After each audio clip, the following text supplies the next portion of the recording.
इस तस्वीर को देखिए, पहचान तो गए ही होंगे। ये हैं मशहूर गायक उदित नारायण झा, लेकिन पूरी फिल्म इंडस्ट्री इन्हें उदित नारायण के नाम से जानती है। वही उदित नारायण जिन्हें सरकार ने पद्मश्री अवार्ड से सम्मानित किया है, कई फिल्म फेयर अवार्ड जीत चुके हैं। बॉलीवुड में इनका काफ़ी सम्मान है, करोड़ों की संपत्ति के मालिक हैं। जिंदगी चमक दमक से भरी हुई है, लेकिन इनका एक दूसरा चेहरा भी है। दूसरा चेहरा है एक क्रूर पति का चेहरा, एक धोखेबाज पति का चेहरा जिसने अपनी पहली पत्नी के साथ ज्यादती की, उसके लाखों रुपए हड़प लिए और फिर मुंबई जाकर दूसरी शादी कर ली। ध्यान से देखिए अपना बैग और कागजात संभालती इस महिला को।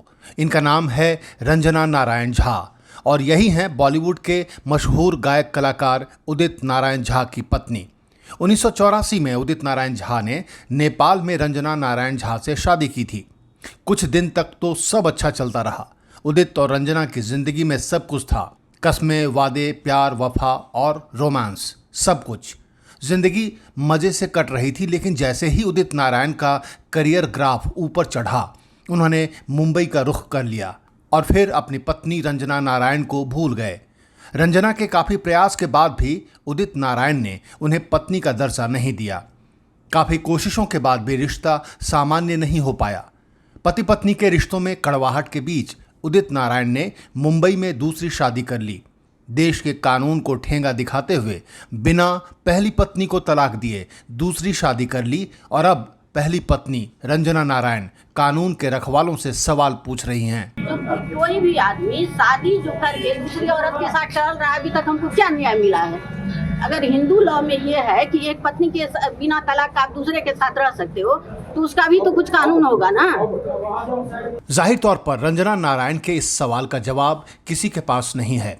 उदित नारायण ने न केवल धोखे से बिना तलाक दिए दूसरी शादी कर ली, बल्कि रंजना झा की पैतृक संपत्ति यानी उसके पिता का दिया हुआ घर भी बेच दिया। रंजना झा बताती हैं कि नेपाल का मकान बेचकर उदित नारायण 18 लाख रुपए लेकर चले गए और फिर पलट कर नहीं देखा। जो नेपाल में मेरे पिताजी प्रॉपर्टी दिए थे, उसका पैसा उदित जी 2-3 साल पहले आए तो उठा के ले गए, और जो तुम्हारे अकाउंट में हम जमा कर देंगे, गाँव घर में हो, इतना पैसा तुम्हारे साथ रहेगा तो कोई मार देगा, वो पैसा भी लेके चले गए। और अभी बोलते हैं हमने कंप्रोमाइज नहीं करेंगे, हम लड़ेंगे। थक हार कर रंजना नारायण ने 2022 में कंजुगल राइट्स के लिए सुपौल में केस दायर किया। कई साल तक उदित नारायण कोर्ट के नोटिस को इग्नोर करते रहे और पेश नहीं हुए।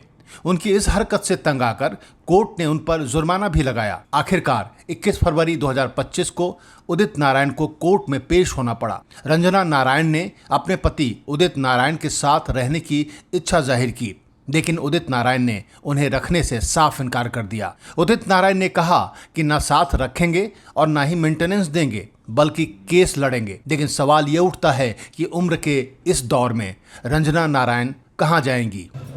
नेपाल में केस करवाया, यहाँ हाई कोर्ट में केस करवा दिया। यहाँ कहता है इससे हम कंप्रोमाइज नहीं करेंगे, क्योंकि यहाँ नहीं आएंगे, हाई कोर्ट में लड़ेंगे। हाई कोर्ट में तो उसको पटना में तो बहुत है अप्रोच, वहाँ गुंडा लगा देता है मेरे पीछे, इसलिए पटना छोड़ के हमको आना पड़ा।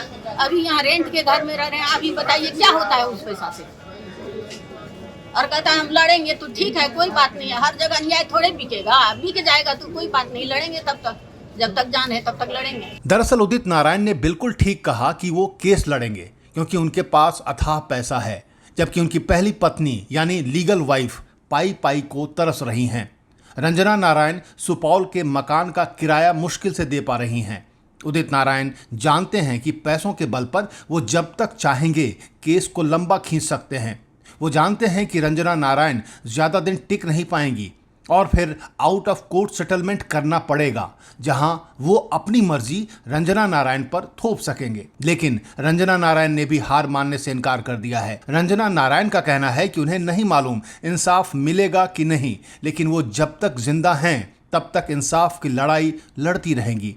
दरअसल ये केवल मेंटेनेंस या गुजारा भत्ते का नहीं, बल्कि एक महिला के सम्मान की भी लड़ाई है।